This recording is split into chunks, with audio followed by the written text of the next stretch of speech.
Bueno, abra su Biblia, tenga la bondad ahí en Primera de Tesalonicenses, capítulo 2 nos toca. Capítulo 2, ¿no es cierto? Versos desde el 5 hasta el versículo 12. Nos toca en esta preciosa mañana que Dios nos ha provisto. En esta preciosa mañana. Hemos estado aprendiendo acerca del libro de Tesalonicenses, Primera de Tesalonicenses. En el capítulo 1 el apóstol Pablo nos habla de la iglesia modelo. Así tiene que ser la iglesia, así tienen que ser los hermanitos. Pero en el capítulo 2 nos habla de el siervo modelo. Estos dos temas están íntimamente relacionados, la iglesia modelo con los siervos modelos. ¿Por qué? Porque el dicho popular en medio de nosotros dice, del tal palo, tal astilla. Así como es del papá, así son los hijos. Así es el principio, así es el dicho. Entonces esto sucede acá bíblicamente hablando. Tal como son los líderes, así son los hermanitos de la iglesia. Tal como son los pastores, así son los miembros de la iglesia. Así que la iglesia es modelo. ¿Sabe por qué? Porque los líderes, los pastores, los siervos son modelos.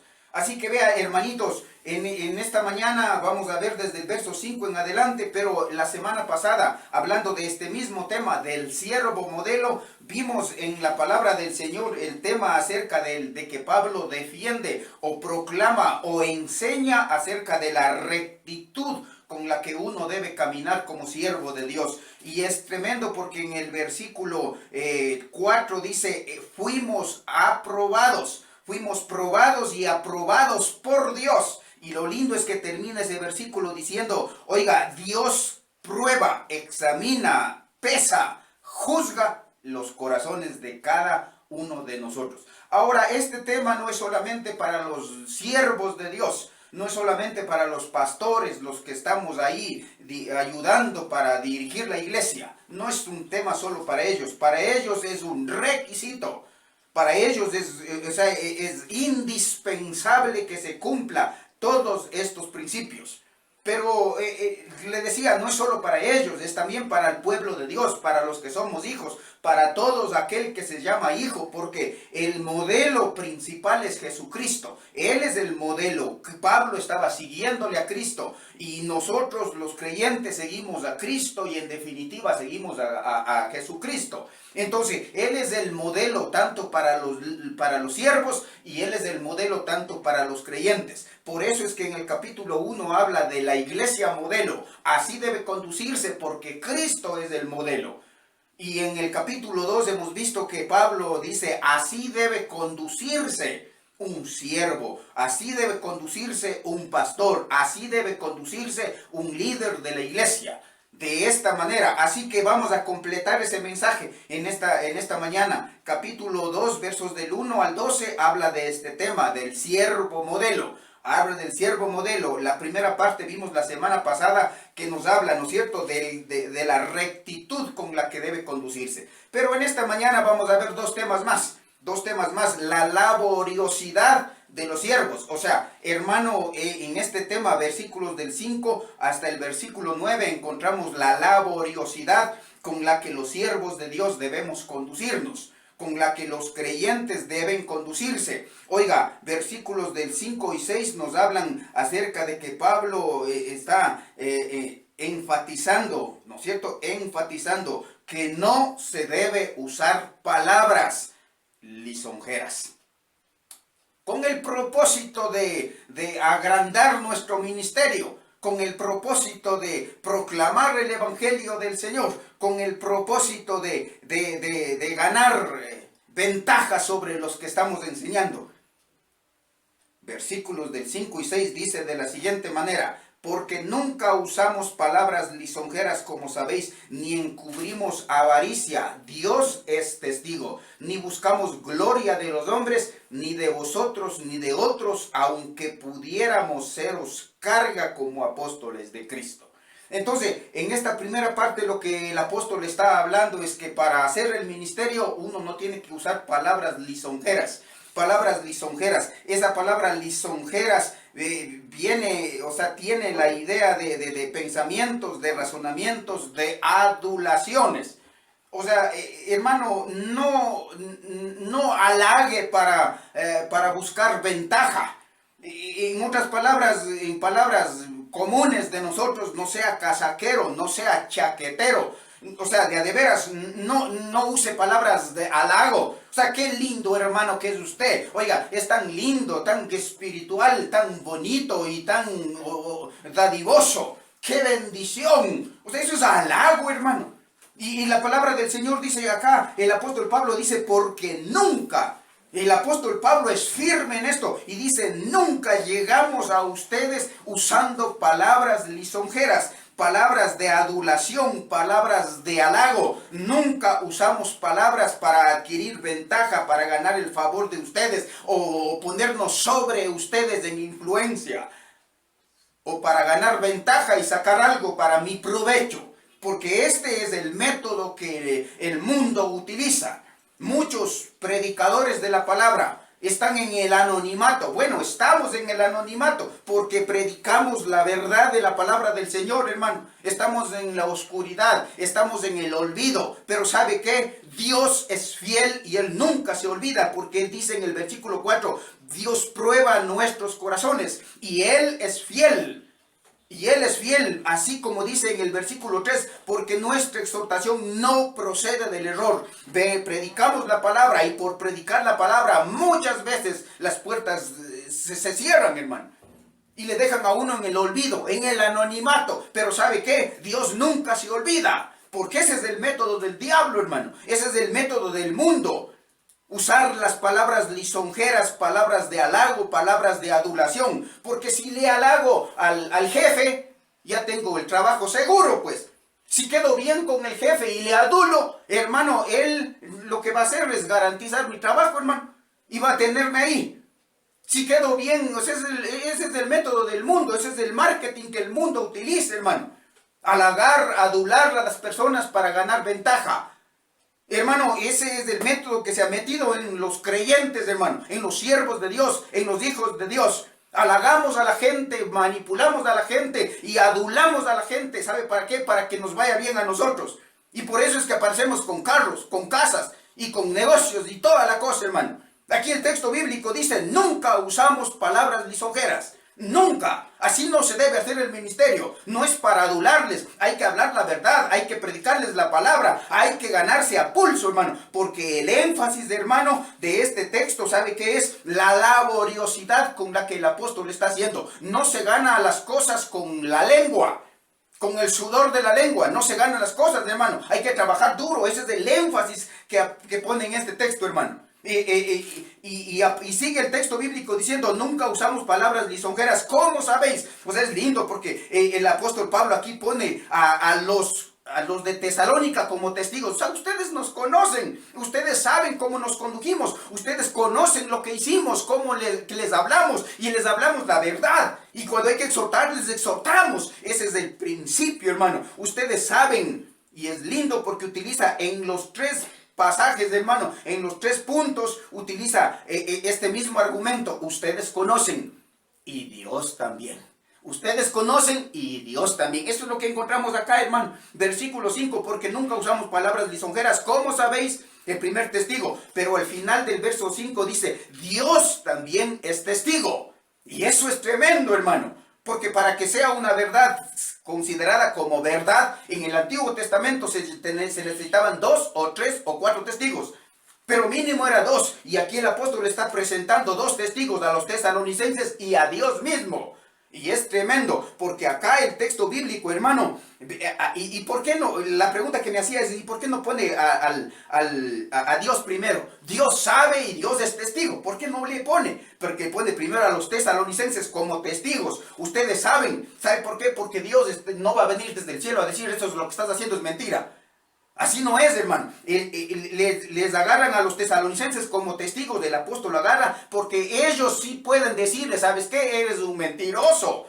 Estás haciendo pura adulación, estás manipulándonos, ha sido mentira todo lo que nos estás diciendo. Porque ellos sí podían decir, hermano. Y entonces, por eso es que el apóstol les llama como testigos. Ustedes saben que testigos, que no he usado palabras lisonjeras. Pero vea el segundo principio que aparece acá en el verso 5. Ni encubrimos avaricia. ¡Qué tremendo! Esa palabra encubrir significa mostrar hacia afuera una cosa que en la realidad no es en el corazón.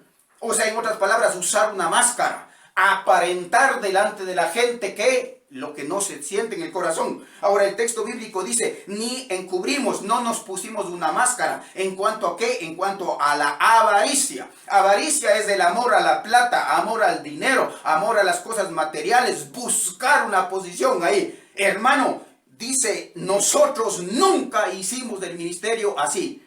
No encubrimos avaricia.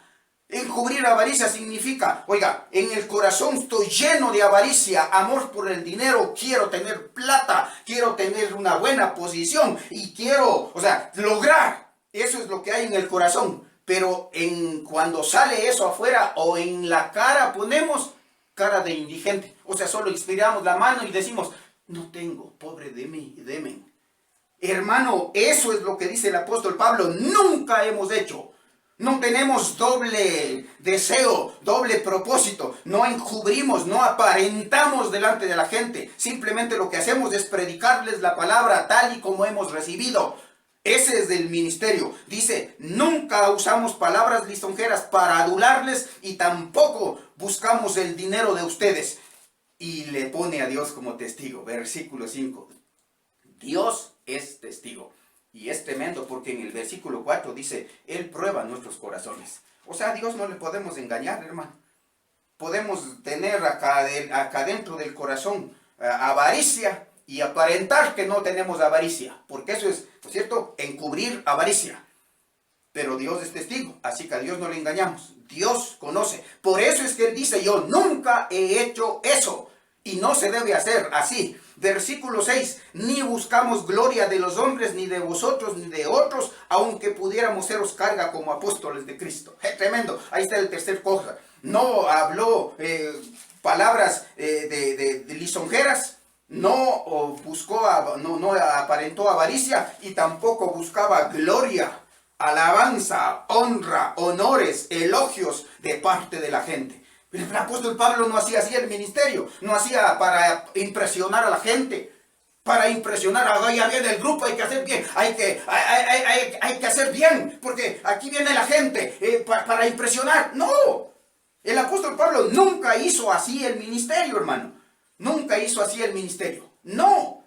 Dice, yo hago para la gloria de nuestro Dios. Y de hecho, ahí en Primera de Corintios, capítulo 10, verso 31, dice la palabra del Señor que Él hizo hacerlo todo para la gloria de Dios. Si coméis o bebéis o hacéis cualquier otra cosa, hacedlo todo para la gloria de Dios. Esa es la motivación que el apóstol tenía. Glorificar el nombre de Dios. Simplemente y llanamente eso. Él no hacía con el propósito de recibir alabanza de parte de la gente. No, hermano. Simplemente hace lo que tiene que hacer para la gloria del Señor. Al Señor sirvo y a Él tengo que agradarle. Porque no el que sirve o agrada a los hombres no es siervo de Dios. Así les dijo a los Gálatas. Y eso dijo en los pasajes anteriores el apóstol Pablo. Así que, hermano, acá viene bien claro. Aunque, dice, aunque pudiéramos seros carga como apóstoles de Cristo. Lo que significa esto, hermano, es que, vea, el apóstol Pablo no hizo las cosas para lograr alabanza. Y no ejerció su autoridad no impuso su autoridad sobre de ellos para obtener reconocimiento o para obtener sostenimiento. Él no hizo eso. Pero sí recibió, por ejemplo, ofrendas de los hermanos de Filipos. De la iglesia de los filipenses recibió y les mandó a agradecer. Muchas gracias. No hago para recibir ofrendas. No busco dádivas. No busco que me sostengan. No busco. Pero si me dan, gloria a Dios. Porque Dios sabe la necesidad, les mueve el corazón a los de Filipos y le mandan la ofrenda. ¿Sabe para qué? Para sostenerse. De hecho, hermano, ahí en Hechos capítulo 20, el apóstol Pablo hablando o despidiéndose de los líderes de su iglesia, de la iglesia de Tesalónica, ¿cierto? Les manda llamar y les dice, ni plata ni oro, ni vestido de nadie he codiciado. Capítulo 20 de Hechos, versos 33 y 34. Antes vosotros sabéis que para lo que he sido fiel y necesario a mí y a los que están conmigo, estas manos me han servido. ¡Qué tremendo! O sea, yo he trabajado. Y usted sabe, en el texto bíblico ya vamos a encontrar ahí en los versículos más adelante, de noche y de día trabajando duro para sostenerme. Ahora, ese es el patrón. Dice, no, es mi derecho. Porque ¿sabe qué? El plan de Dios es ese. Porque en Mateo capítulo 10, versículo 10, el Señor Jesucristo, en la misión que les manda a los 12, les dice estas palabras, Mateo 10, 10, porque el obrero es digno de su salario. Ese es el método de Dios, hermano. Ese es el plan de Dios. Pero el apóstol Pablo acá, como modelo ejemplar para los siervos de Dios, dice, yo no he ejercido mi derecho. Porque Pedro tiene su esposa y él anda a llevar a su esposa y la iglesia le sostiene. Pero yo no ejerzo ese derecho. Yo trabajo con mis manos y he recibido ofrendas. Gracias a Dios. El mismo apóstol Pablo, ahí en 1 Corintios capítulo 9, defendiendo su ministerio frente a las críticas que había. ¿No es cierto? Entonces, versículo 14 dice, así también ordenó el Señor. Versículo 14 del capítulo 9 de 1 de Corintios. Así también ordenó el Señor a los que anuncian el Evangelio que vivan del Evangelio. ¡Qué tremendo! Que vivan del Evangelio. ¡Lindo! Ese es el plan. Ese es el plan de Dios. Dios llama a los siervos y Él les sostiene a través de los diezmos, de las ofrendas. Los siervos de Dios son sostenidos. Pero Pablo dice, yo no he ejercido mi derecho. El apóstol Pablo enseñándole o instruyéndole al Timoteo, en 1 de Timoteo capítulo 5, versos 17 y 18, dice de las siguientes palabras, los ancianos que gobiernen bien sean tenidos por dignos de doble honor, mayormente los que trabajan en predicar y en enseñar, pues la Escritura dice, ese es el plan de Dios, no pondrás bozal al buey que trilla y digno es el obrero de su salario. Lindo, hermano, lindo. Es extraordinario, ese es el plan de Dios. Dios le llama a los siervos y Dios les provee. Pero el apóstol Pablo aquí dice, yo no he ejercido mi derecho, porque yo soy siervo de Dios y tengo derecho a que la iglesia me sostenga, pero yo no he servido así. He buscado trabajar, he sustentado mi ministerio para seguir adelante. Hermano, dice, nunca he codiciado dinero ni posesiones de ustedes, hermanitos de Tesalónica. ¡Qué corazón! Nunca he hecho, nunca se olvide. Así no se debe hacer el ministerio. Nunca use palabras lisonjeras para adular a la gente. Predique la palabra. La segunda cosa, no encubra avaricia. Si hay avaricia, eso es pecado. Confiese, arrepiéntase y aléjese de eso. Y predique la palabra, confiando en que Dios es fiel para proveerle. Y la tercera cosa que aparece acá en el verso 6 dice, nunca hemos buscado gloria de los hombres, ni de vosotros, ni de otros, ni de los inconversos, de nadie, porque al Señor quiero agradarle. ¡Qué lindo! Y para remachar todo esto, hermano, dice, vea, antes bien, o sea, contrario a lo que me están acusando, de que me he venido a robarme la plata, a quitarle sus posesiones. Contrario de esto, dice, vea, antes fuimos tiernos entre vosotros, como una nodriza que cuida con ternura a sus propios hijos. Hermano, la palabra clave aquí es tiernos. Antes fuimos tiernos. Y aquí fuimos, es plural, hermano. No dice fui, sino que está hablando por Silas y por Timoteo y por Pablo. El liderazgo tiene que ser así. El equipo. Pablo era el líder y él el que escribió la carta. Pero dice Silas, mi compañero, es exactamente lo mismo.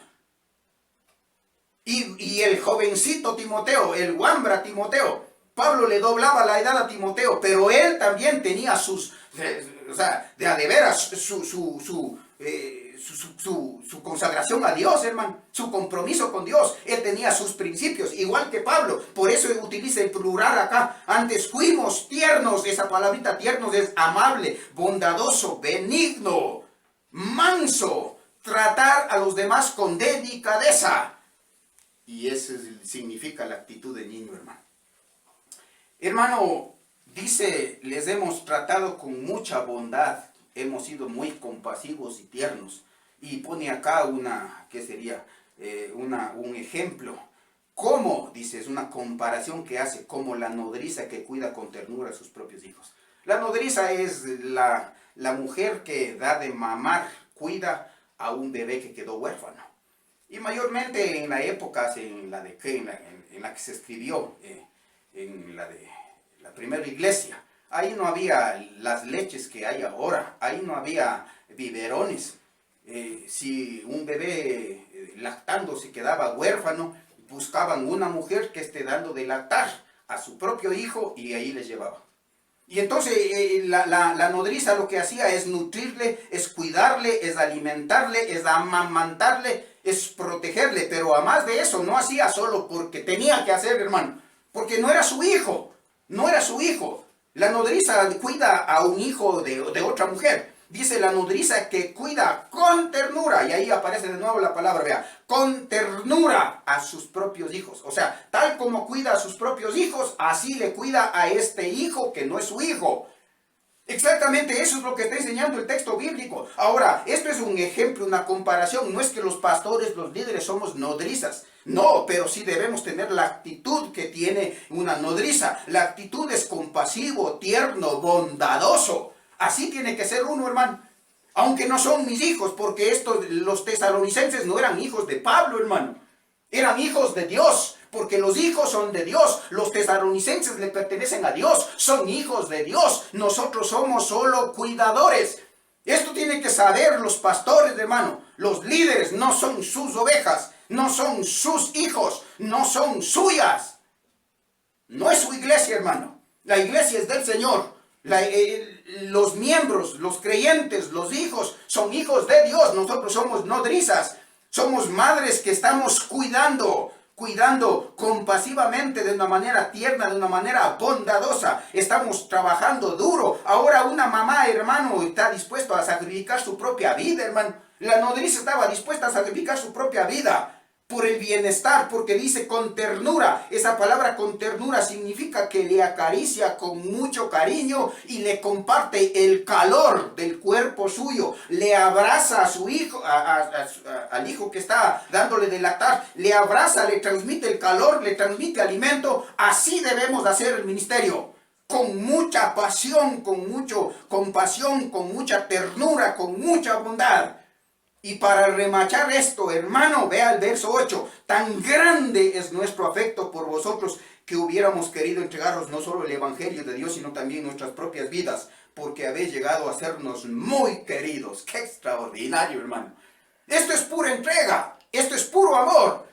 Esto no es para sacarle provecho personal, hermano. Por eso empezó diciendo en el versículo 5 y 6, no hemos usado palabras lisonjeras, no estamos tras de la plata, ni queremos gloria ni honra de nadie. ¿Sabe qué? Por puro amor a Dios y a los creyentes, aquí estamos sirviendo con todo el corazón. Eso es lo que dice el texto, porque les amo con todo el corazón. Es un amor vehemente, les amo mucho, dice la palabra. Les he querido entregar no solo el evangelio, porque lo más grande, en vez de irles a quitar, en vez de ir a buscar para mi provecho, lo que he hecho es venir a traer para darles. Y aquí les trae el evangelio, hermano.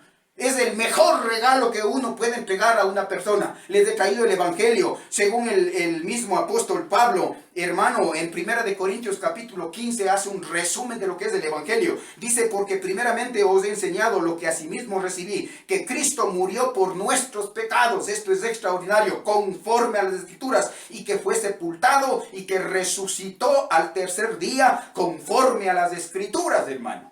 ¡Qué lindo! Conforme a las Escrituras. O sea, el plan es de Dios. El plan es de Dios, el evangelio. Les he traído las buenas nuevas, las buenas noticias. Sabiendo usted, se comprometieron con el Señor, llegaron a ser salvos, son hijos de Dios. ¡Qué extraordinario! Y Dios me llamó a servirles. Me puso como apóstol a los gentiles y aquí estoy sirviéndoles. Les he entregado el evangelio y también he querido entregarle mi propia vida, porque habéis llegado a sernos muy queridos. Ay, hermano, lo que hace el apóstol Pablo, dice, les entregar mi propia vida. O sea, no en el punto de ofrecer la vida en sacrificio como lo hizo Jesucristo, sino en el punto de ofrecer talento, tiempo, energía, trabajo. Eso es ofrecer la vida, hermano. Aquí estoy para desgastarme, aquí estoy para servir, estoy acabando la vida para servirles, predicándoles el evangelio. No vengo a dar. Perdón, no vengo a quitarles, vengo a dar, hermano. Y he venido a trabajar, pero así como sacrificadamente hace esta madre o esta nodriza. Versículo 9, vea lo que dice. Aquí es extraordinario, porque aquí aparecen tres palabras, hermano, Tres palabras que significan lo mismo, igual que cuando aparece en el griego, ¿no es cierto? Amor, amor, amor, amor, amor. Amor es amor en el español, hermano. Pero en el griego son diferentes palabras para describir diferente tipo de amor. Así aparece en el versículo 9. Dice, vea, porque os acordáis, hermanos, de nuestro trabajo y fatiga, y como trabajando. 3 veces aparece la palabra trabajo.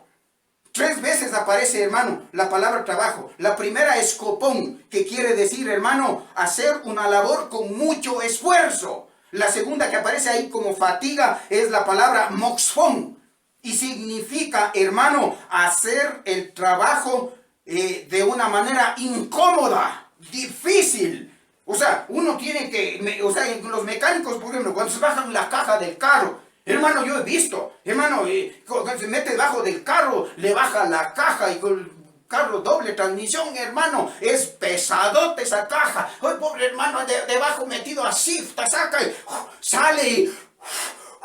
A ese trabajo se refiere, hermano. Es un trabajo duro, es un trabajo de a de veras que es incómodo, difícil, cansado. Pero la tercera palabra que aparece ahí es ergazo. Ergazomai está aquí, ¿no es cierto? En la palabra, ahí en el versículo 10, perdón, en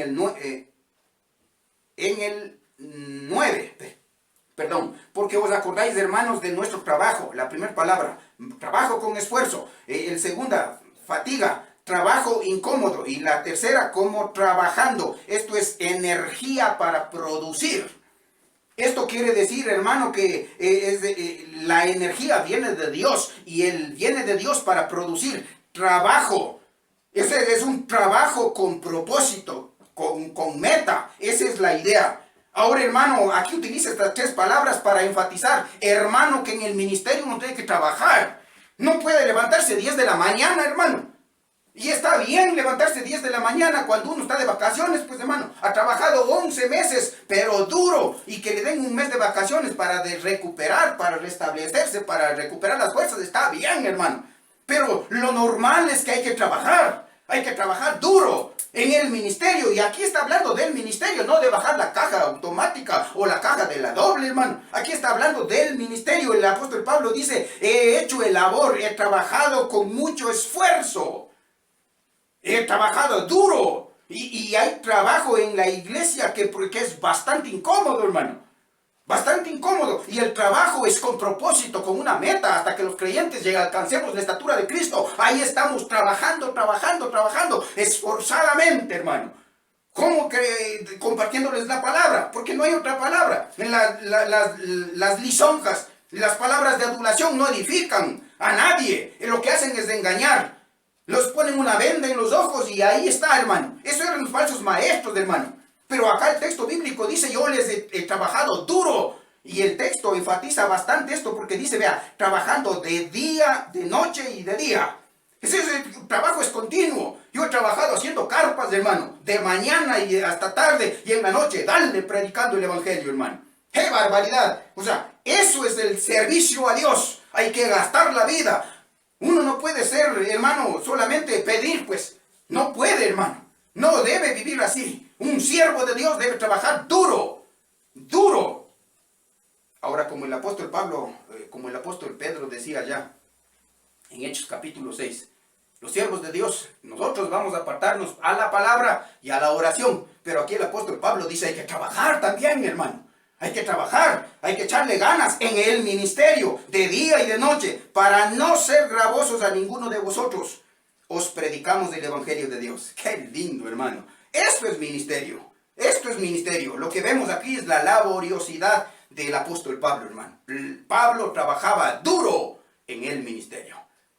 En el ministerio. La tercera cosa que aparece acá, versículos del 10 al 12. 3 versículos más, mis hermanos. La tercera cosa que aparece ahí es su comportamiento. Hemos visto su rectitud, versículos del 1 al 4. Hemos visto su laboriosidad, versículos del 5 al 9. Y ahora vamos a ver el comportamiento que debe tener un siervo de Dios frente de la congregación, frente del mundo, frente de la comunidad. ¿Cómo debemos comportarnos? Versículo 10, vea lo que dice. Vosotros sois testigos y Dios también. ¡Qué lindo! En todos los puntos habla exactamente lo mismo Pablo, hermano. Ustedes son testigos Y Dios también. Y de nuevo el mismo orden. Los tesalonicenses primero y después le pone a Dios. ¿Sabe por qué?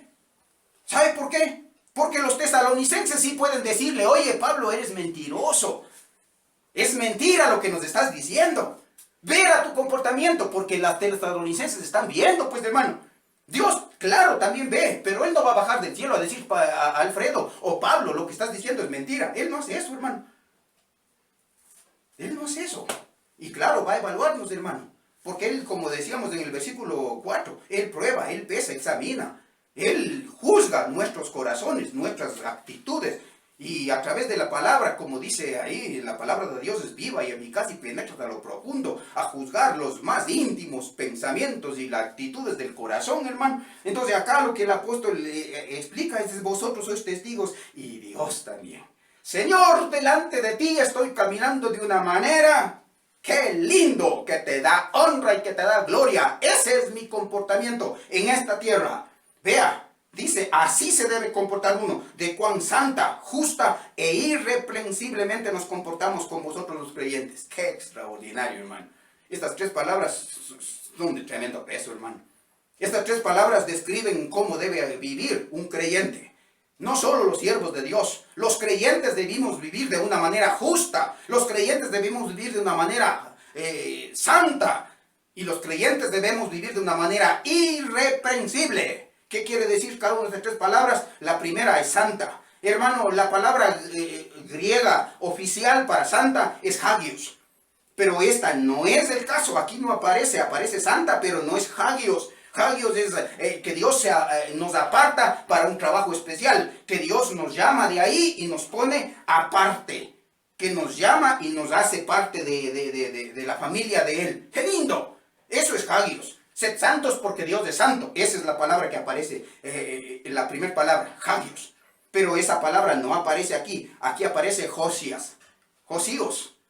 Esa es la palabra que aparece acá. Y esa palabra, ¿sabe qué significa? Significa actitud interior de religiosidad sincera. O sea, está hablando de lo que hay dentro del corazón. Habla de la actitud de los piadosos, del deseo que tienen de obedecer dentro de su corazón. De eso está hablando, de la actitud interna que el siervo de Dios, que el Hijo de Dios debe tener frente de Dios.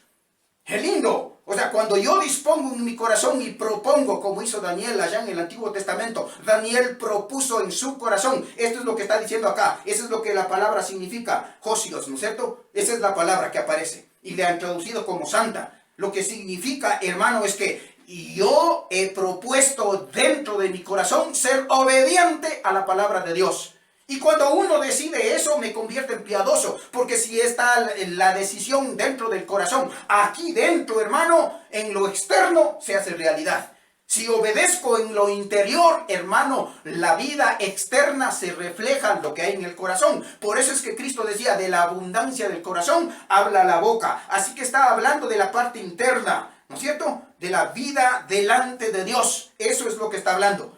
Está hablando de eso. Ahora, una vida justa está hablando de la parte externa, de las relaciones interpersonales, de las relaciones entre los hermanos. Debemos vivir de una manera justa. Y claro, cuando hablamos de justicia, ¿no es cierto?, aparecen los defensores de la justicia social. Y aquí comienzan a defender sus derechos y toda la cosa, hermano. Y cuando les entrevistamos, hermano, ¿cómo le va? ¿Qué piensa? Y tal, y tal, y tal. Aquí no habla de esa justicia, hermano. Habla de la justicia. ¿Sabe de qué justicia habla? De la justicia puesta por obra delante de los hombres y delante de Dios. De la palabra de Dios puesta en práctica en tu vida, tanto delante de los hombres como delante de Dios. Esa es la justicia que necesitamos. No la justicia social. Vamos a hacer una huelga, vamos a lanzar piedras para reclamar nuestros derechos.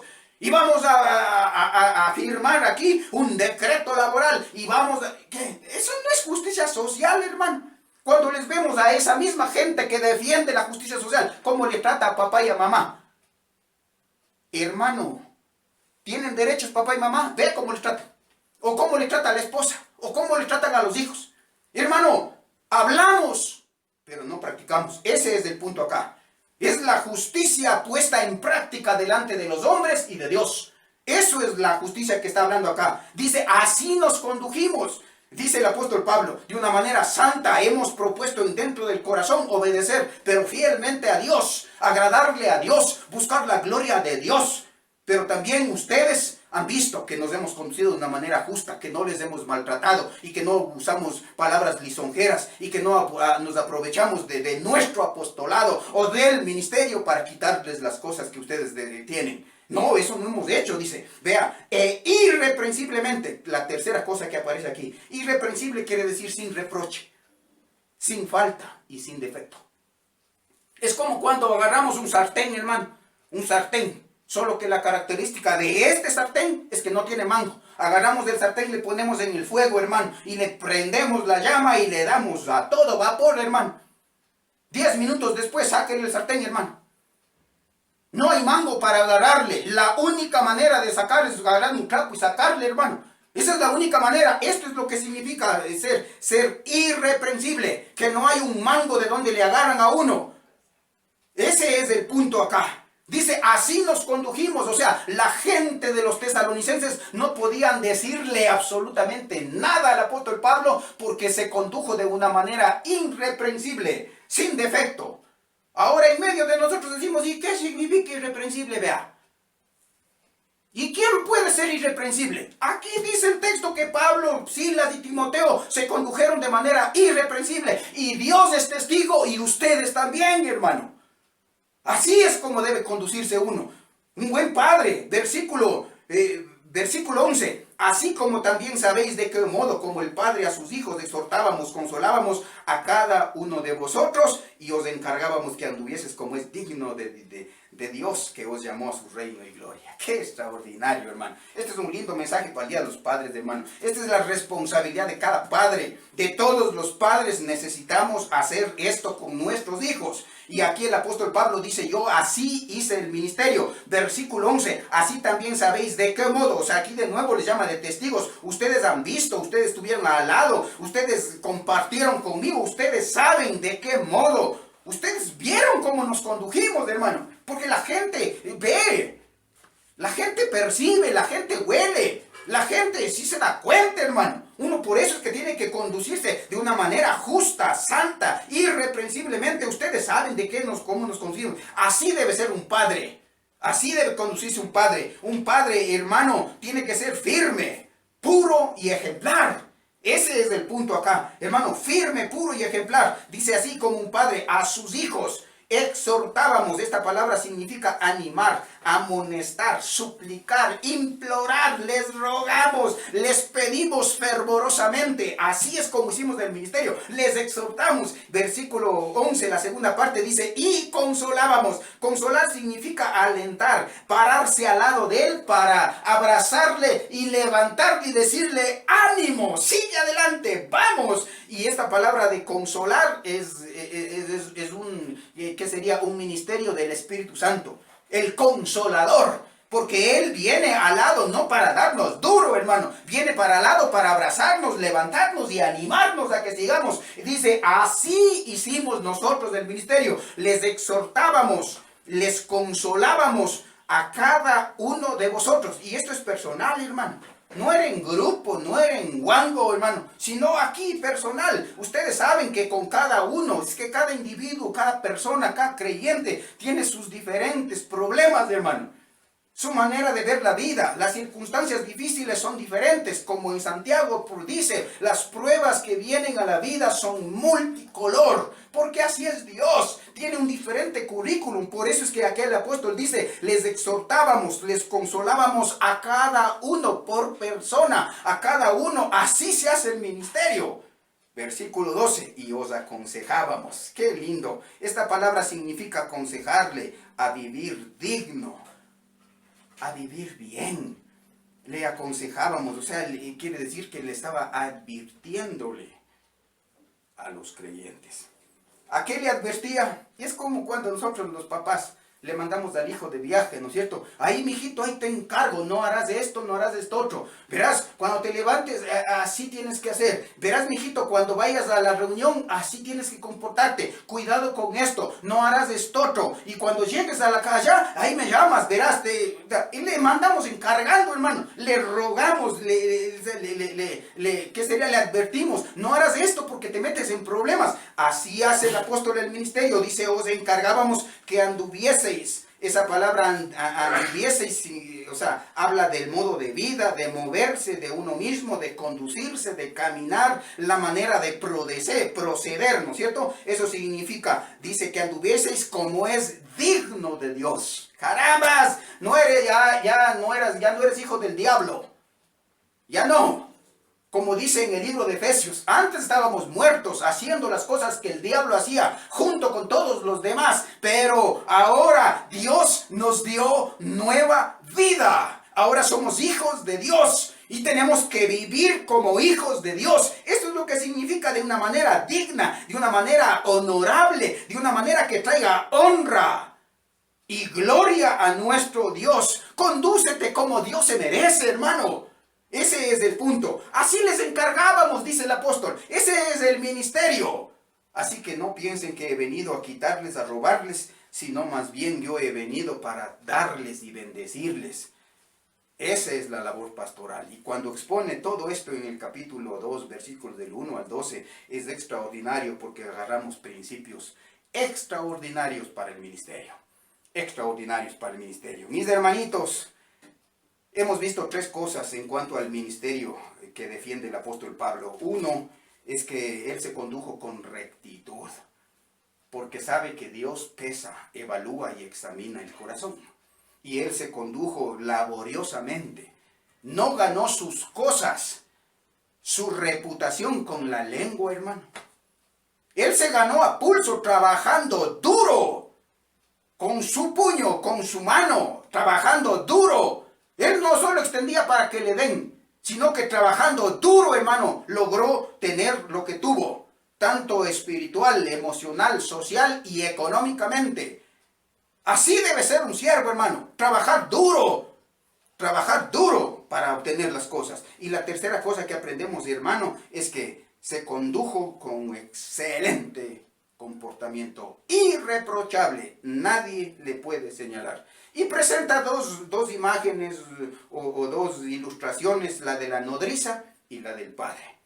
La nodriza lo que está enseñando es que debo ser compasivo, tierno y bondadoso en el ministerio. Pero en el ejemplo del padre lo que nos enseña es que uno tiene que ser firme, puro y ejemplar. Hermanos, con estos principios espero en el Señor que Dios nos bendiga. Permita que la palabra del Señor penetre en el corazón, en la mente, en su vida, y que desde allí nos transforme para la gloria de Él. Oremos, mis hermanitos. Padre, bendecimos tu nombre glorioso. Qué bueno eres, mi Señor. Qué ejemplo de estos siervos tuyos, Pablo, Silas y Timoteo. Qué hombres de Dios, hermano. Qué ejemplos.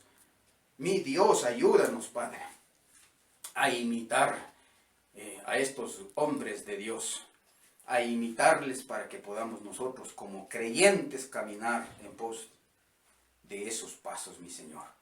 Ayúdanos, Padre, a hacer el ministerio, a servirte con todo nuestro corazón. Guárdanos, Padre, de caer en el marketing, en el método del mundo de usar la adulación para obtener ventaja, tanto económica como también de gloria. Te ruego, Padre, que nos bendigas. En nombre de Jesús. Amén.